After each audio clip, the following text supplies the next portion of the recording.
El precio de una traición en mi propia fiesta de cumpleaños fue la destrucción absoluta de quienes me apuñalaron por la espalda. Mi esposo creyó que podía humillarme frente a 120 invitados para irse con mi mejor amiga de toda la vida. Olvidó que la cadena de pastelerías, los departamentos, los coches y hasta la cama donde dormía cada noche estaban a mi nombre. En el momento exacto en que sus palabras me destrozaron el alma, decidí que antes del amanecer lo dejaría sin nada. Esta es mi historia, el relato de cómo convertí la peor noche de mi vida en el primer día de mi libertad. Antes de continuar, déjenme un comentario diciéndome desde qué parte del mundo me están escuchando. No olviden darle like y suscribirse, para que este canal siga creciendo y pueda traerles más historias. Aquella noche de septiembre, el salón principal del restaurante Azul Histórico en el centro de Ciudad de México resplandecía con una elegancia que me quitaba el aliento. Había reservado el lugar con 4 meses de anticipación para celebrar mis 40 años. 4 décadas de vida. 4 décadas de lucha constante para llegar a donde estaba. Las paredes coloniales del antiguo palacio del siglo XVII contrastaban con la iluminación moderna que bañaba las mesas decoradas con alcatraces blancos y velas flotantes. 120 invitados, entre familiares, amigos, empleados y socios comerciales, llenaban el espacio con risas y música de mariachi. Me había puesto mi mejor vestido, un diseño de una boutique exclusiva de Polanco en color azul cobalto que resaltaba mis ojos. A mis 40 años, me sentía orgullosa de todo lo que había construido con mis propias manos. Mi cadena de pastelerías, Dulce Valentina, que había comenzado hace 18 años con un pequeño local en la colonia Condesa, ahora tenía 12 sucursales en toda la Ciudad de México y facturaba más de 15 millones de pesos anuales. Cada peso que adornaba esa fiesta había salido de mi esfuerzo, de mis madrugadas amasando pan cuando no tenía para pagar empleados, de mis noches estudiando administración mientras mis hijos dormían. Alejandro, mi esposo desde hacía 15 años, había llegado temprano por una vez. Lo vi conversando con algunos invitados cerca de la barra, sosteniendo una copa de mezcal con esa sonrisa encantadora que me había conquistado cuando éramos jóvenes. Vestía el traje gris Oxford que yo le había comprado para la ocasión. Alejandro era arquitecto, o al menos eso decía su título colgado en la pared de nuestro estudio. La realidad era que no había terminado un proyecto en los últimos 5 años. Siempre tenía excusas. El mercado estaba difícil. Los clientes no apreciaban su visión. Necesitaba tiempo para encontrar inspiración.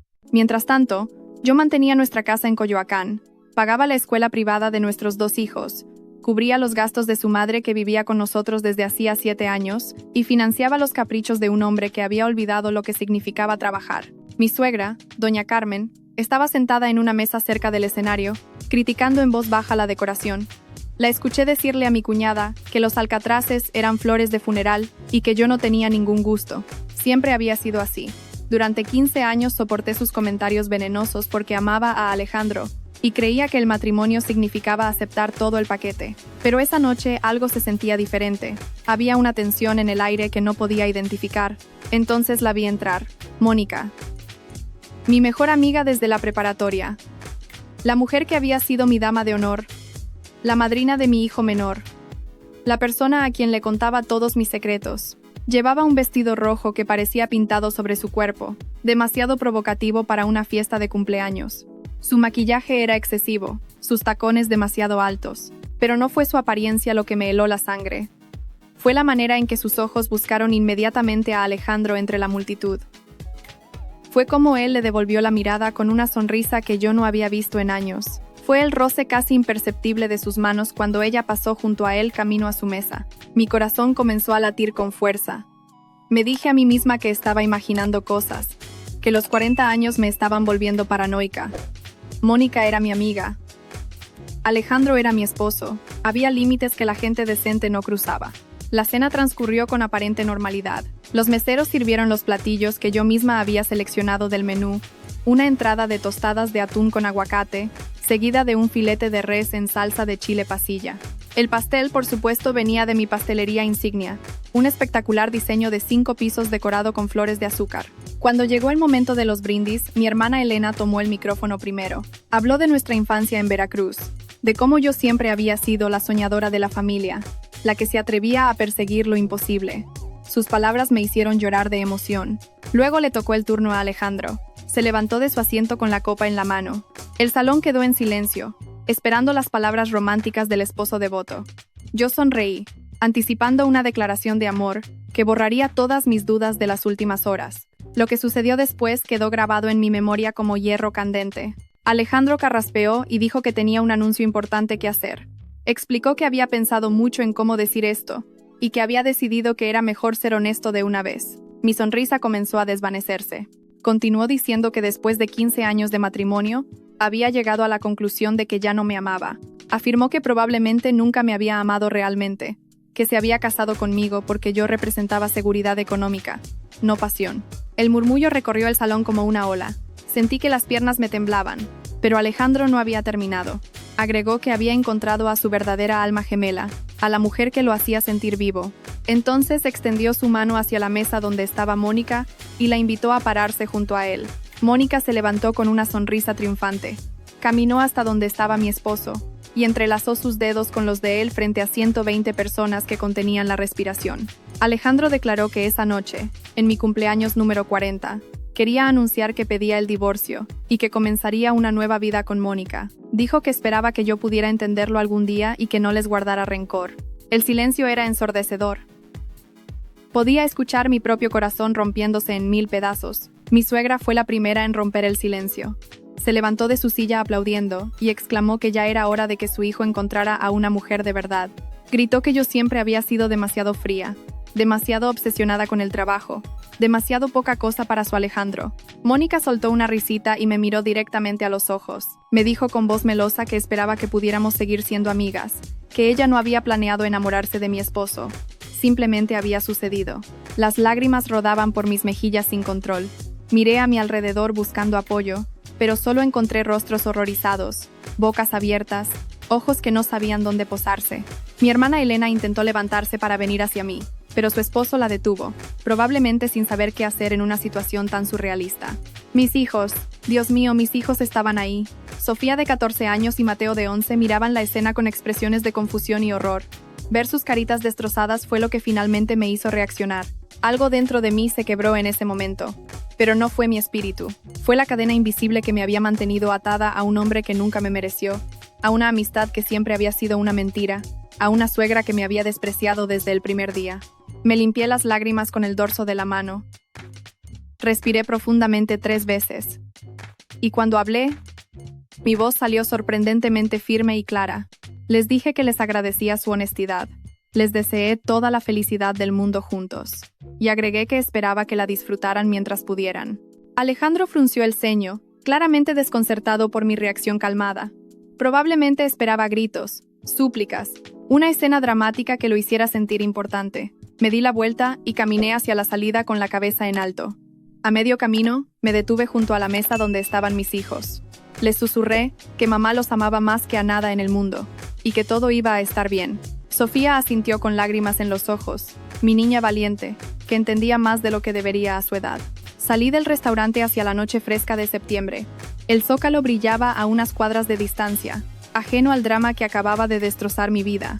Saqué mi teléfono del bolso y mis dedos comenzaron a moverse con una precisión que me sorprendió a mí misma. Mientras yo caminaba hacia mi coche, en el salón la situación comenzaba a desmoronarse de maneras que Alejandro nunca anticipó. Mi cuñada, la hermana de Alejandro, se acercó a él con expresión seria y le preguntó en voz baja si había perdido completamente la razón. Le recordó que todo lo que tenían estaba a nombre de Valentina, que él no había trabajado en años, que acababa de destruir su vida frente a toda la sociedad mexicana. Alejandro la apartó con un gesto despectivo. Respondió que yo no me atrevería a dejarlo en la calle, que después de 15 años y 2 hijos, los tribunales me obligarían a mantenerlo. Además, añadió con arrogancia, Mónica tenía conexiones. Su exesposo era un empresario importante que seguramente les ayudaría a establecerse. Lo que Alejandro no sabía era que Mónica se había divorciado hacía 2 años precisamente porque su exesposo descubrió que ella le era infiel. Con otro hombre, no con Alejandro. El patrón estaba claro para todos menos para mi ciego esposo. Desde mi coche estacionado frente al restaurante, comencé mi trabajo. Primero, las cuentas bancarias. Alejandro tenía acceso a 3 cuentas vinculadas a mis tarjetas empresariales, además de una tarjeta de crédito adicional que yo había tramitado para él hace años. Con unos cuantos toques en la aplicación del banco, bloqueé todo. La cuenta conjunta que habíamos abierto cuando nos casamos mostraba un saldo de 180,000 pesos, dinero de mi última repartición de utilidades. Lo transferí íntegramente a mi cuenta personal de ahorro. Luego llamé al gerente del restaurante. Don Rafael era cliente frecuente de mis pastelerías y me conocía bien.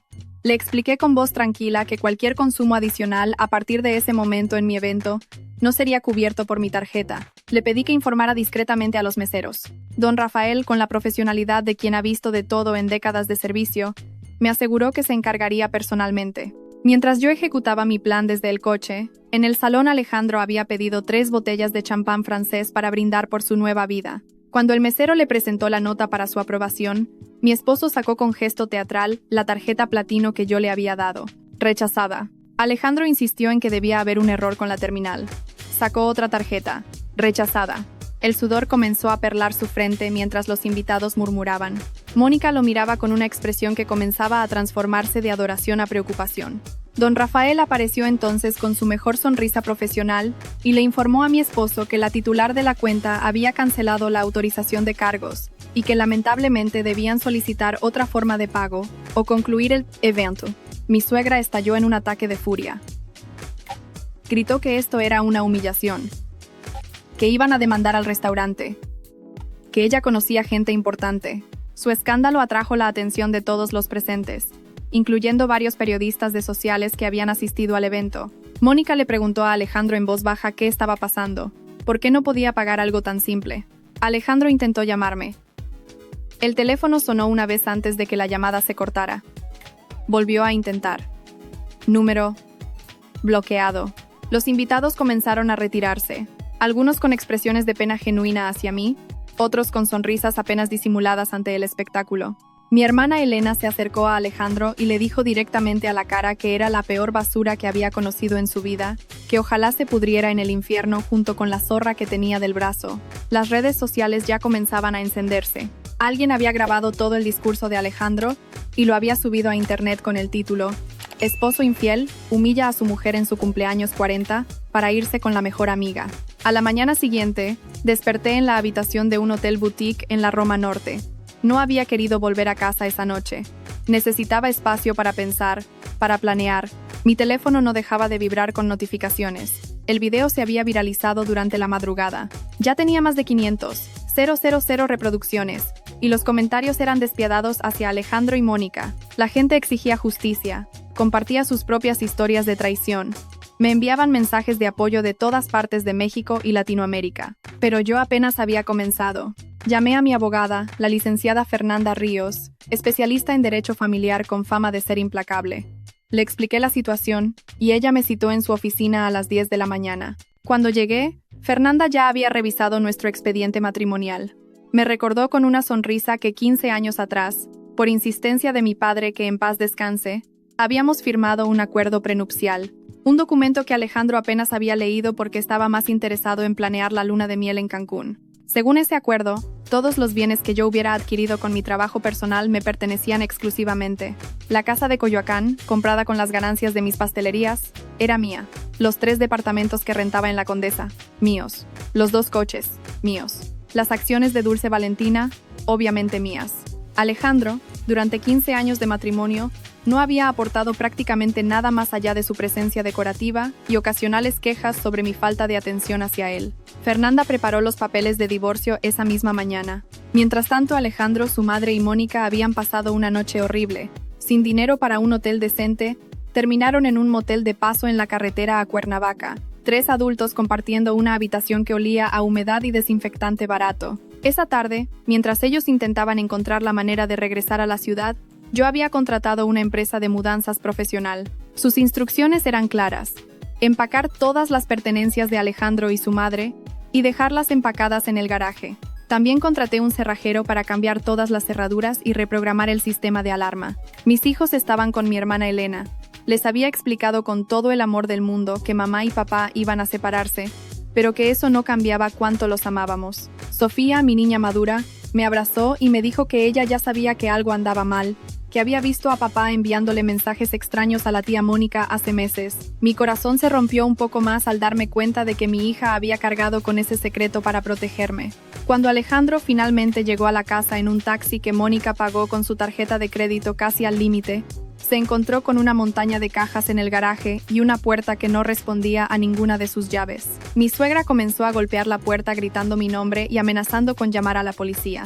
El vigilante del fraccionamiento, Don Beto, que había trabajado para mí durante años, les mostró cortésmente una copia de la orden de restricción temporal que mi abogada había conseguido esa misma mañana, además de los documentos que probaban que la propiedad era exclusivamente mía.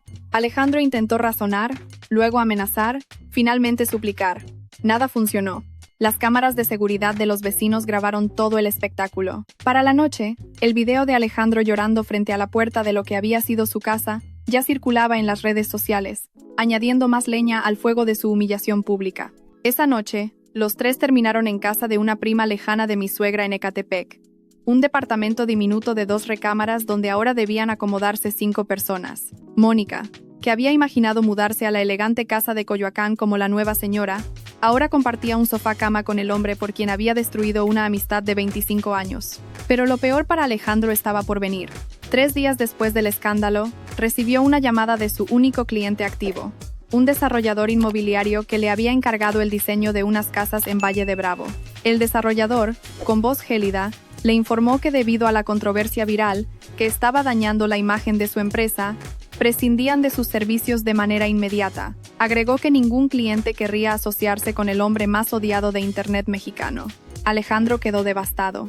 En 72 horas había perdido su matrimonio, su casa, su estilo de vida y ahora su único ingreso. Las cosas se complicaron aún más cuando comenzaron a llegar los estados de cuenta. Descubrí a través de mi abogada que durante nuestro matrimonio, Alejandro había acumulado deudas que yo desconocía por completo. Había pedido préstamos personales a 3 bancos diferentes, usando como garantía ingresos que no tenía. Había financiado viajes secretos con Mónica a Acapulco, Puerto Vallarta y hasta un fin de semana en Miami. Todo a mis espaldas. La deuda total ascendía a casi 400,000 pesos. Los cobradores comenzaron a buscarlo con insistencia. Alejandro, que nunca en su vida había tenido que lidiar con acreedores agresivos, no sabía cómo manejar la presión. Mónica, viendo que el barco se hundía más rápido de lo esperado, comenzó a distanciarse. Las discusiones en el pequeño departamento de Ecatepec eran constantes. Ella le reclamaba que le había prometido una vida de lujos, que había dejado todo por él.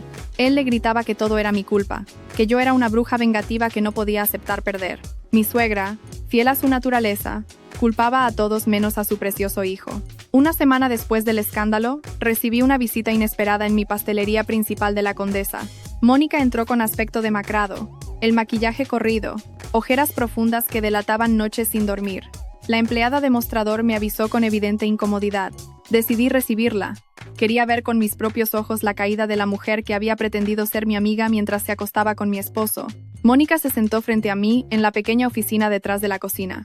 Ya no quedaba nada de la arrogancia que había mostrado en la fiesta. Me suplicó que la perdonara, que ella había sido manipulada por Alejandro, que él le había dicho que nuestro matrimonio estaba muerto hace años, que yo lo maltrataba emocionalmente y lo tenía como un prisionero. La escuché en silencio mientras ella tejía su red de mentiras y excusas.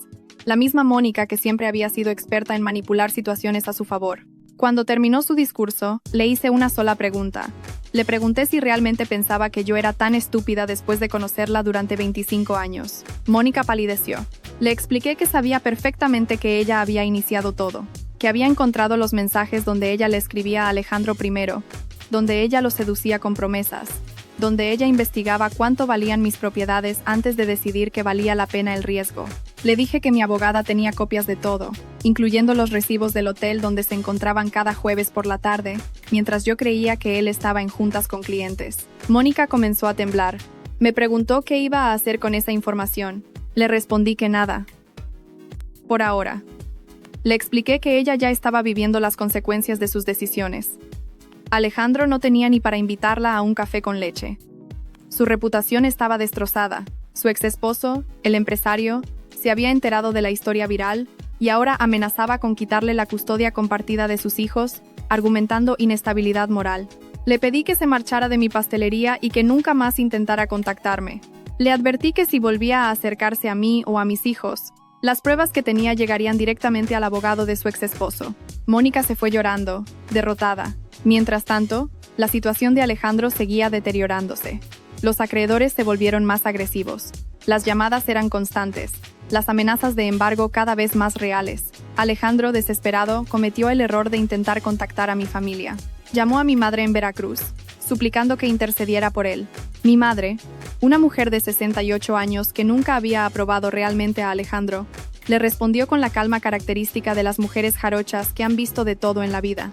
Le dijo que siempre había sabido que él era un mantenido sinvergüenza, que su hija finalmente había abierto los ojos, y que si volvía a llamar a su casa, ella personalmente se encargaría de que toda Veracruz supiera la clase de alimaña que era.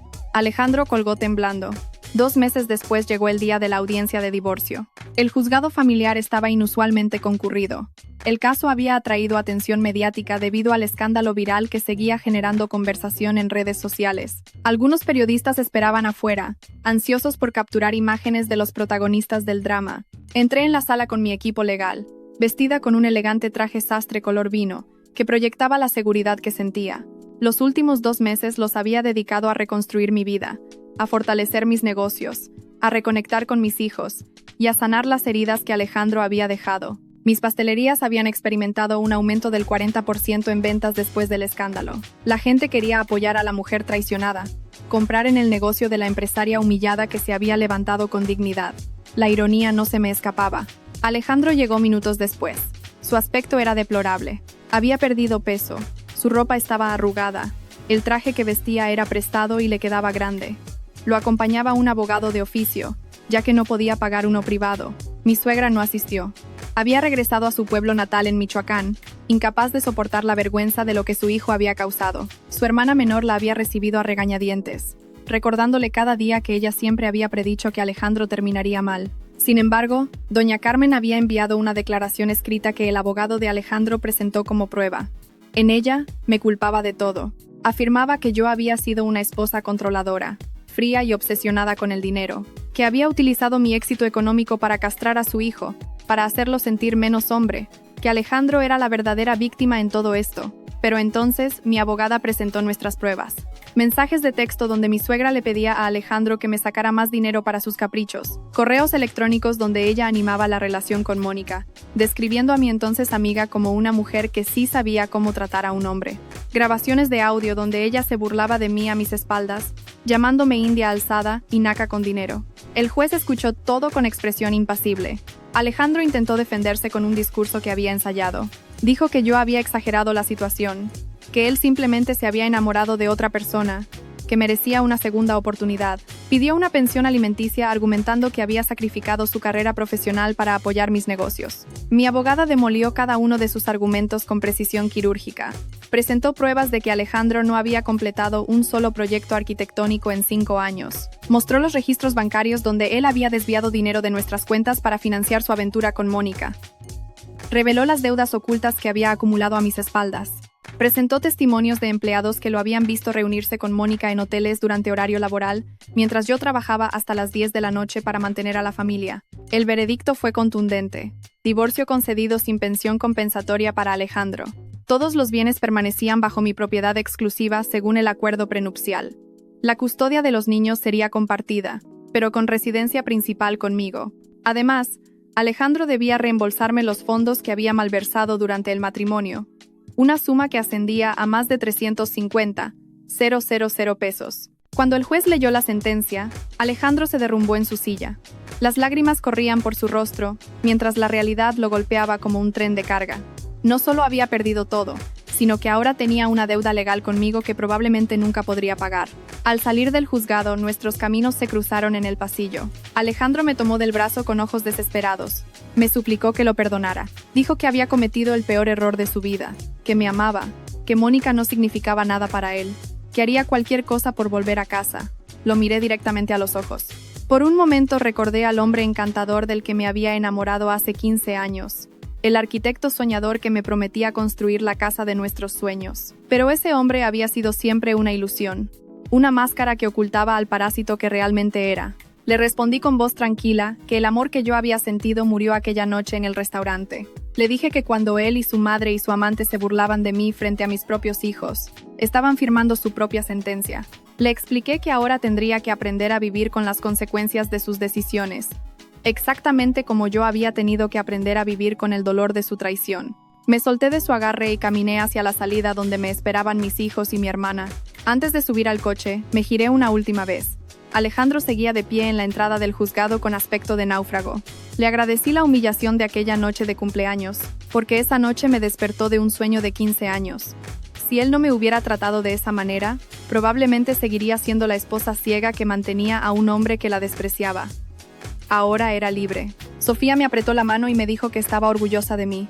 Mateo, mi pequeño de 11 años, me abrazó con fuerza y me susurró que yo era la mejor mamá del mundo. Subimos al coche y no miré atrás. Los meses siguientes fueron de reconstrucción y crecimiento. Mis pastelerías prosperaron como nunca antes. Abrí 2 nuevas sucursales, una en Guadalajara y otra en Monterrey. Lancé una línea de productos congelados que se vendían en los supermercados más importantes del país. La revista Expansión me entrevistó para un artículo sobre mujeres empresarias que habían convertido el fracaso personal en éxito profesional. También comencé a dar pláticas en universidades y cámaras de comercio sobre independencia financiera femenina. Mi historia resonaba con miles de mujeres que habían vivido situaciones similares, que habían sido utilizadas económicamente por sus parejas, que habían perdido su identidad tratando de mantener un matrimonio muerto. Mis hijos se adaptaron a nuestra nueva realidad con una resiliencia que me llenaba de orgullo. Sofía decidió que quería estudiar Derecho para ayudar a mujeres en situaciones de divorcio. Mateo descubrió una pasión por la repostería y pasaba las tardes conmigo en la pastelería, aprendiendo recetas que algún día serían suyas. También encontré el amor de nuevo, pero esa es una historia para otro momento. En cuanto a Alejandro, su madre y Mónica, el karma continuó su trabajo con paciencia infinita. Alejandro no pudo pagar sus deudas. Los acreedores lo persiguieron hasta que no tuvo más remedio que declararse en bancarrota personal. Sin crédito, sin referencias laborales positivas, sin contactos dispuestos a ayudarlo, terminó trabajando como ayudante de albañil en obras de construcción. Una ironía cruel para el arquitecto que presumía de diseñar casas para millonarios. Lo vi una vez, por casualidad, en un semáforo de Insurgentes. Estaba sucio de mezcla y cemento, cargando material en una carretilla bajo el sol ardiente de julio. Nuestras miradas se cruzaron por un segundo. En sus ojos vi vergüenza, arrepentimiento y algo que podría haber sido odio hacia sí mismo. Seguí mi camino sin detenerme. Mi suegra, doña Carmen, vivía ahora en un pequeño cuarto en la casa de su hermana en Uruapan. Sin los lujos a los que se había acostumbrado durante 7 años a costa mía, su salud se había deteriorado. La diabetes que había ignorado mientras tenía acceso a mis recursos, ahora la consumía lentamente. Supe por una prima lejana que pasaba los días sentada frente a la ventana, quejándose de lo injusta que había sido la vida con ella. Mónica tuvo el final más poético de los 3. Su exesposo efectivamente ganó la batalla por la custodia total de sus hijos después de presentar evidencia de su inestabilidad. La casa que le había correspondido en el divorcio tuvo que venderla para pagar deudas. Alejandro, lejos de ser el príncipe que ella imaginaba, la abandonó en cuanto quedó claro que ella tampoco tenía nada que ofrecer. La última vez que supe de Mónica, trabajaba como recepcionista en un hotel de paso en la carretera a Querétaro, muy lejos de las fiestas de sociedad que solía frecuentar. Un año después del escándalo, me encontraba en el aeropuerto de la Ciudad de México, a punto de abordar un vuelo a Barcelona. Era el viaje que siempre había soñado hacer, pero que había pospuesto año tras año porque Alejandro decía que Europa era aburrida. Mis hijos estaban conmigo, emocionados por conocer la Sagrada Familia y comer paella frente al mar. Mi madre también venía, radiante con el vestido nuevo que le había regalado para la ocasión. Mientras caminábamos hacia la puerta de embarque, mi mirada se cruzó con una pantalla de televisión que mostraba un programa matutino. Por un segundo, en un segmento sobre personas que habían caído en desgracia, apareció una imagen de Alejandro, demacrado, envejecido 10 años en solo 12 meses, hablando sobre cómo lo había perdido todo por una mala decisión. Sofía notó hacia dónde miraba y me apretó la mano. Me preguntó si estaba bien. Le sonreí y le respondí que nunca había estado mejor. Y era verdad, porque la felicidad no es algo que se mendiga a los demás, ni algo que depende de un hombre, o de una amiga falsa, o de la aprobación de una suegra. La felicidad es algo que una construye día a día, con trabajo, con dignidad, con amor propio. Abordamos el avión y despegamos hacia un cielo azul infinito. Debajo de nosotros quedaba el pasado con todas sus heridas y sus lecciones. Delante, un futuro brillante que yo misma había horneado con mis propias manos, como el mejor de mis pasteles. El karma no es venganza. El karma es simplemente el universo devolviendo a cada quien lo que sembró. Alejandro sembró traición y cosechó soledad. Mónica sembró falsedad y cosechó abandono. Doña Carmen sembró desprecio y cosechó olvido. Yo sembré trabajo y dignidad, y cosechaba ahora paz, libertad y el amor incondicional de mis hijos. Mientras las nubes pasaban por la ventanilla, cerré los ojos y sonreí. La mujer humillada en aquella fiesta de cumpleaños ya no existía. En su lugar había nacido alguien más fuerte, más sabia y completamente libre. Porque quien siembra tormentas, cosecha tempestades. Y quien siembra con amor y esfuerzo, al final, siempre cosecha flores.